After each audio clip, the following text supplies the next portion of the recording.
کہ اس قسم کی سینکشنز جو ہیں وہ ہم رد کرتے ہیں، وہ بالکل ایکسیپٹیبل نہیں ہیں پوری قوم کو. ہم ایک اپنی فیصلے خود کر سکتے ہیں اور ہمارا پورا حق ہے کہ ہم اپنے دفاع کے لیے، ہم اپنی نیشنل سیکورٹی کے لیے جو مرضی کریں.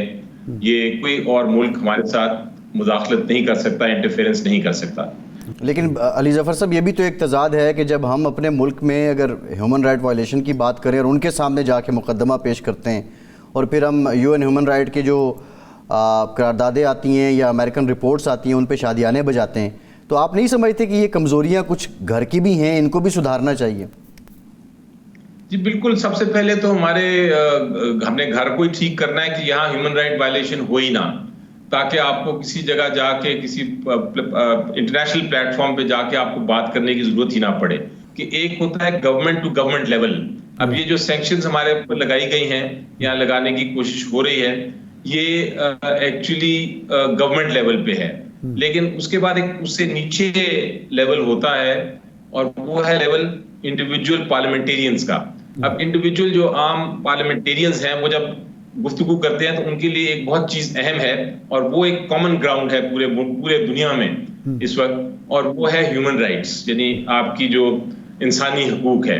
جب انسانی حقوق کا معاملہ آتا ہے تو پرائیویٹ طور پہ جو ان کے سینیٹرز بھی ہیں، ان کے جو پارلیمنٹیرینز بھی ہیں، ان کو جو بھی نام دیا جائے، ہر ملک کے میں نے دیکھا ہے کہ وہاں کوئی نہ کوئی ایسی شخصیات ہیں جو کہ بالاتر ہو کے اپنی گورنمنٹ سے اور حکومت سے وہ پھر بات کرتے ہیں.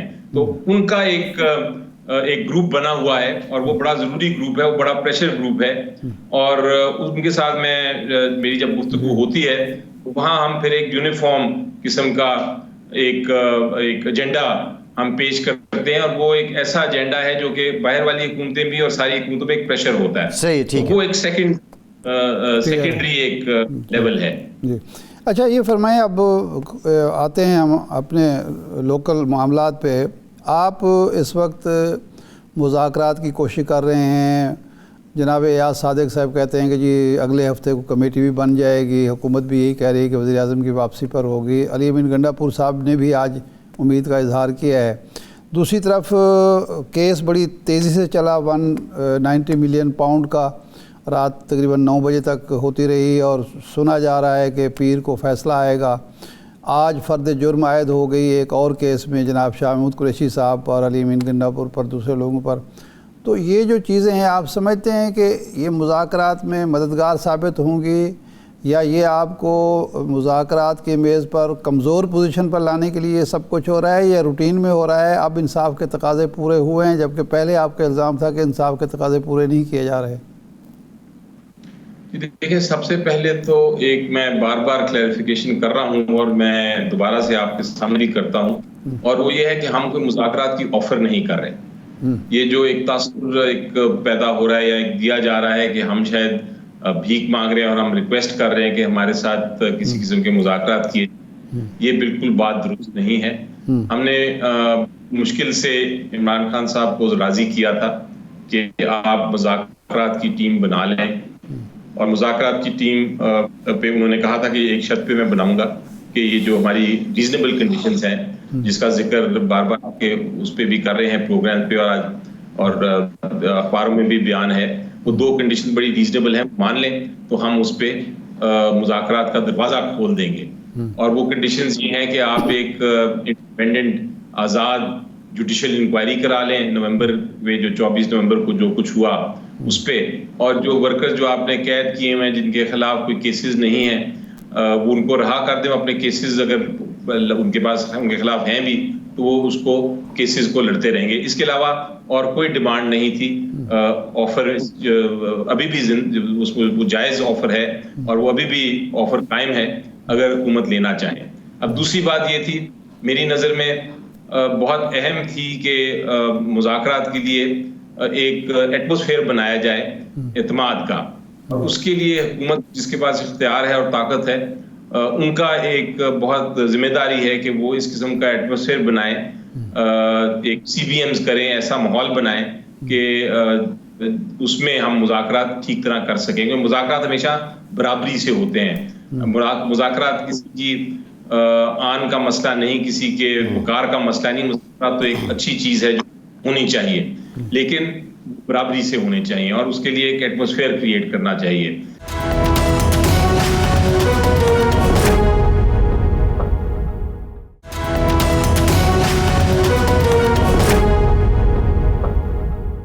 جب آپ غلط قسم کے کیسز, بے بنیاد کیسز فائل کرتے رہیں گے, لوگوں کو اریسٹ کرتے رہیں گے, تو آپ ایک طرح سے وہ ایٹماسفیئر بھی کریٹ نہیں کر رہے. علی ظفر صاحب, تیسری چیز میری نظر میں وہ یہ ہے کہ اگر آپ نے مذاکرات کرنے ہیں تو اس کا سب سے بہتر میرا خیال ہے جو پلیٹ فارم ہے وہ پارلیمنٹ ہی ہوتا ہے. اور اگر اسپیکر, یہی سوال ہے علی ظفر صاحب, یہی سوال ہے. شیر افضل مروت صاحب نے اسٹیٹمنٹ دی, اسپیکر صاحب نے جو ایک ویڈیو پیغام دیا اس میں انہوں نے مروت صاحب کا ذکر کیا, لیکن کل جو خبر آئی کہ پی ٹی آئی کی پارلیمانی کمیٹی نے خود کو شیر افضل مروت کے بیان سے علیحدہ کر لیا.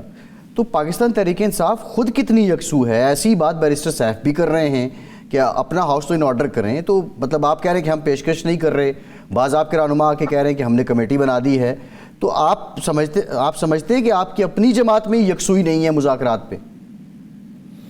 نہیں, دیکھیں پھر سے کلیئرٹی کی ضرورت ہے. کلیئرٹی یہ ہے, اور میں اس کو پھر سے ریپیٹ کر دیتا ہوں, دوبارہ سے دہرا دیتا ہوں. کلیئرٹی یہ ہے کہ ہم نے مذاکرات کے دروازے کھول لیے ہیں. ہماری بڑی ریزنیبل کنڈیشنز ہیں, 2 کنڈیشنز ہیں صرف. وہ کنڈیشنز پوری کر کے تو حکومت مذاکرات, کسی چیز پہ مذاکرات کر لے, مذاکرات سے ہم حل کر لیں گے بہت سارے مسائل. تو یہ پوزیشن ہے, اور یہی پوزیشن پوری پارٹی کی ہے. اب اس میں ایک کس طرح اس کو آپ ایکسپریس کس طرح کرتے ہیں یا اس کو بیان کس طرح کرتے ہیں, وہ مختلف لیڈران اپنے طریقے سے کر رہے ہیں. لیکن میں جو آپ کو بتا رہا ہوں وہ ایگزیکٹلی وہی پوزیشن ہے, اور پوزیشن یہ ہے کہ وہ کنڈیشنز پوری ہوں گی تو ہم مذاکرات کے لیے تیار. ورنہ ہمارے پاس اس وقت بہت بڑی اسٹریٹجی اور بہت مضبوط اسٹریٹجی اور بڑی دور اندیش اسٹریٹجی اس وقت, جس کا صرف ایک حصہ نہیں, بہت سارے حصے ہیں جو کہ ہم پھر ان کو انلیش کر دیں گے, ان کو پھر ہم شروع کر دیں گے, اور وہ یہ حکومت اس کو برداشت نہیں کر سکے گی. جی ٹھیک, بہت شکریہ علی ظفر صاحب آپ کے وقت کا. ارشاد صاحب, مذاکرات سے متعلق جو کچھ ذرائع تو یہ کہتے ہیں کہ بیک اینڈ پہ وہ چینل ایکٹیو ہے کہ جو 24 نومبر کے دورانیے میں مذاکرات کر رہا تھا, اور کچھ معاملات طے ہونے کے قریب پہنچ چکے تھے. لیٹر آن پھر جو ہوا وہ سب کے سامنے ہے. اگر تو وہ چینل ایکٹیو ہے تو پھر یہ جو سامنے مذاکراتی کمیٹی بنی ہے اور ریاض صادق صاحب کی جو ویڈیو اسٹیٹمنٹ ہے اور وہ کہہ رہے ہیں کہ پارلیمنٹ کا فورم, تو پھر اس کی کیا حیثیت ہوگی؟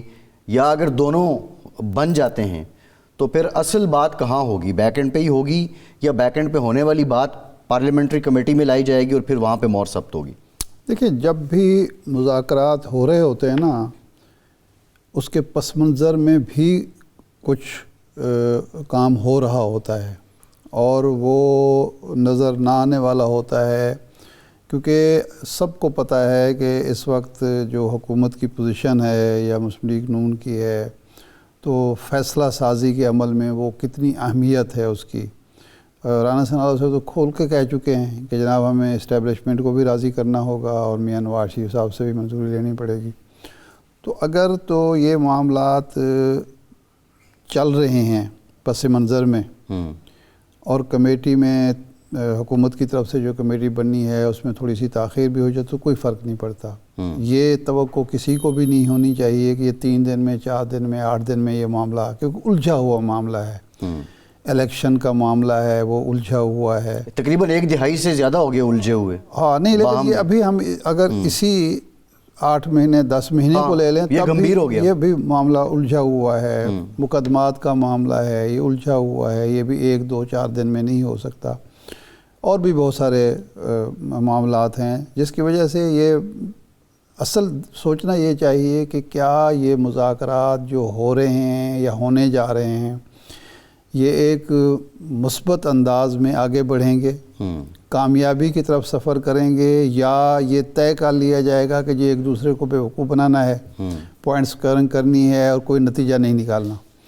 میری اپنی ذاتی رائے یہ ہے, جب آج سے 2 سال پہلے 2.5 سال پہلے ہم یہ مشورہ دیتے تھے حکمران اتحاد جو اس وقت کا تھا PDM کا کہ جی آپ جتنی جلدی الیکشن کر لیں کہ آپ کے فائدے میں ہے، تو وہ اس بات کو سنتے نہیں تھے. لیکن الٹیمیٹلی رزلٹ ان کا سامنے آ گیا کہ پارٹی کے مسلم لیگ نون لیگ کے اپنے لوگ کہہ رہے ہیں کہ جی ہم سے بڑی غلطی ہوئی، بڑی ہمیں فوراً کر دینا چاہیے. اب بھی جو تاخیر ہوگی مذاکرات میں، جتنی بھی تاخیر ہوتی جائے گی اس کا نقصان حکومت کو ہوگا. یہ کوئی سوچے ہی نہیں صحیح کہ اس کا نقصان اپوزیشن کو ہوگا، اس کا نقصان حکومت کو ہوگا، اس کا نقصان ملک کو ہوگا، اس کا نقصان جمہوریت کو ہوگا، اس کا نقصان پارلیمنٹ کو ہوگا. ارشاد صاحب یہ سب باتیں اپنی جگہ ہیں، اور ایک ایسی جماعت کو یا ایسے اتحاد کو جو بار بار ان مراحل سے گزر چکا ہے، مسلم لیگ نون ہو، پیپلز پارٹی ہو، جب یا اس کی اتحادی باقی جماعتیں ہوں، یہ پہلی دفعہ تو ایسا نہیں ہو رہا. جب بھی تاخیر کی گئی ہے، تاخیری حربے اختیار کیے گئے ہیں تو نقصان ہی ہوا ہے. صحیح ہے. اب میرا سوال اب کم از کم ہمیں ماضی سے سبق سیکھنا چاہیے اور دیکھنا چاہیے کہ ہم جو سپیس بالکل ہی جمہوری قوتیں اب لوز کر چکی ہیں، اس کو ارن کرنے کی صورت بھی یہی ہے کہ مثبت انداز میں مذاکرات ہوں اور اس کے نتیجے میں جو معاملات طے پا جائیں ان پر عمل کیا جائے. ارشاد صاحب سوال یہ ہے کہ اب جمہوری قوتوں کا آپ نے ذکر کیا، یہ جو مسلم لیگ نون کی بات کر لیں یا PTI کی بات کر لیں، جو بات طنز اور تانوں پہ آ چکی ہے ذاتیات لیڈران کے بیچ میں، یہ محض پولیٹیکل آپٹکس ہے، لوگوں کو چارج کرنے کے لیے، موبلائز کرنے کے لیے ہے، یا یہ سلسلہ رک جائے گا اگر یہ لیڈر بیٹھیں گے؟ اگر کل کو ہم دیکھیں کہ بانی PTI نواز شریف کے ساتھ بیٹھا ہوا ہے یا ان کے لوگ آپس میں باہم بیٹھے ہوئے ہیں، تو آپ نہیں سمجھتے کہ جو پولیٹیکل کیپٹل ہے PTI کا، جیسے عرفان صدیقی صاحب کے بقول کہ ہم چور ہیں تو ہم سے بات کریں گے، باقی بھی وہی کہتے ہیں، یہ اس کی متحمل ہوگی PTI؟ بالکل ہوگی، کیوں نہیں ہوگی. دو چیزیں ہیں. میں ہمیشہ یہ کہا کرتا ہوں کہ لیڈرشپ جب کوئی فیصلہ کرتی ہے تو ورکر جو ہے وہ اتنا کم عقل یا کم فہم یا زود رنج نہیں ہوتا کہ وہ فوری طور پر اختلاف کرنا شروع کرے. کیونکہ دیکھیں مقبولیت کے اندر ایک اعتماد بھی ہوتا ہے. جو آدمی مقبول ہوتا ہے نا، یا جو پارٹی مقبول ہوتی ہے، جو گروہ اس پر وہ لوگ صرف یہ نہیں ہوتے کہ اس کو پسند کر رہے ہوتے ہیں، اس پر اعتماد بھی کر رہے ہوتے ہیں. وہ یہ بھی سمجھ رہے ہوتے ہیں کہ جناب یہ جو کچھ فیصلہ کر رہا ہے ٹھیک ہوگا، ہمارے مفاد میں ہوگا. ایک بات تو یہ ہے. دوسری بات یہ ہے کہ رزلٹ کیا آ رہا ہے. اگر نتیجہ یہ نکلتا ہے کہ ان کی سیٹسفیکشن ہوتی ہے، ون ون سچویشن ہوتی ہے، فیس سیونگ سب کو ملتی ہے، سب کو ملتی ہے، تو کون اعتراض کرے گا؟ کیوں اعتراض کرے گا؟ انہوں نے جو اپنا پولیٹیکل کیپٹل لوز کیا ہے وہ اس وجہ سے نہیں کیا کہ یہ جناب کو PTI کے ساتھ بیٹھ گئے. یہ تو نہیں بیٹھے نا، لوز کر لیا نا. اس لیے کہ وقت پر جو فیصلے کرنے تھے انہوں نے نہیں کیے، اور مہنگائی کا جو طوفان آیا عوام کو بدظن کر گیا. صحیح ہے، بالکل ٹھیک ہے. تو اب مذاکرات اگر ہوتے ہیں، اس کے نتیجے میں اس ملک میں حقیقی جمہوریت بحال ہوتی ہے. یہ جو ہائبرڈ نظام ہے جس پر اعتراض کیا جا رہا ہے، اس سے ہم حقیقی جمہوری کی طرف سفر شروع کرتے ہیں تو اس سے کون مطمئن نہیں ہوگا. دوسری بات یہ ہے، دیکھیں یہ طنز تشنیع یہ چیزیں جو ہے نا، خواجہ صاحب کو میں آج دیکھ رہا تھا کہ جناب 50% کرپشن پر قابو پا لیا جائے. IMF کی ضرورت نہیں ہے.